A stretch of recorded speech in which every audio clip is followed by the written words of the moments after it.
Welcome to flying seat. கடற்கன்னிகள் இவைகள் உலகம் முழுவதும் பல கலாச்சாரங்களில் சித்தரிக்கப்படும் ஒரு புராண கால கடல்வாழ் உயிரினம். தலை மற்றும் உடல் பகுதி பெண்ணின் தோற்றத்தையும் இடுப்புக்கு கீழே மீனின் வால் போன்ற அமைப்பை கொண்டதாகவே இவை பெரும்பாலும் சித்தரிக்கப்படுகின்றன. கடல்கன்னிகளை ஆங்கிலத்தில் மெர்மைட் என்று அழைக்கிறார்கள். மெர்மைட் என்ற ஆங்கில வார்த்தைக்கு பழைய கடல் பெண் என்ற ஒரு அர்த்தமும் உண்டு. உலகம் முழுவதும் பல கலாச்சாரங்களில் கடற்கன்னிகளை பற்றிய கட்டுக்கதைகள் நிறைய உள்ளன. அதாவது சில கலாச்சாரங்களில் இவைகளை நல்ல உயிரினங்களாகவும் குறிப்பாக கடலுக்குள்ளான வாழ்க்கை மற்றும் கருவுறுதலை குறிப்பவையாகவும், மற்ற சில கலாச்சாரங்களில் இவைகளை கடல் ஜந்துக்களாகவும் அதாவது நீரின் அழிவுத்தன்மைக்கு காரணமான உயிரினங்களாகவும் கருதுகிறார்கள். பண்டைய கிரேக்க மற்றும் ரோமானிய புராணங்களில் கடல் கன்னிகளை சைரஸ் என்று அழைக்கிறார்கள். இன்று நாம் சித்தரிக்கும் கடல் கன்னிகளுக்கும் பண்டைய கிரேக்க மற்றும் ரோமானிய புராணங்களில் சித்தரிக்கப்படும் சைரஸ்களுக்கும் தோற்றத்திலும் குணத்திலும் நிறைய ஒற்றுமைகள் இருக்கின்றன.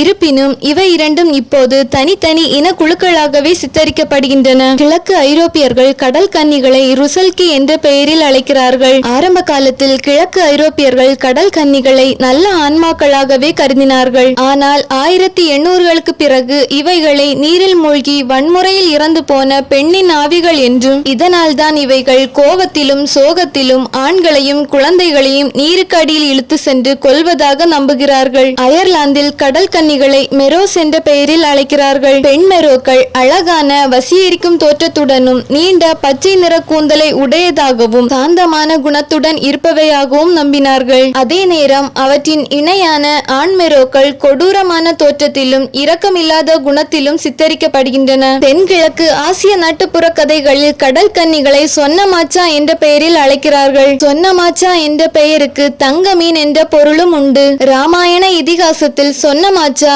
அனுமனுக்கு கடலில் பாலம் அமைக்க உதவி செய்ததாகவும் இருவரும் காதலித்ததாகவும் ஒரு செவிவழி கதைகள் உள்ளன. இந்தோனேசியா, தாய்லாந்து போன்ற நாடுகளில் இதையொத்த கதைகளே பரவலாக பேசப்படுகின்றன. இந்த வீடியோ பிடிச்சிருந்தனா லைக், ஷேர் அண்ட் சப்ஸ்கிரைப் பண்ணிக்கோங்க.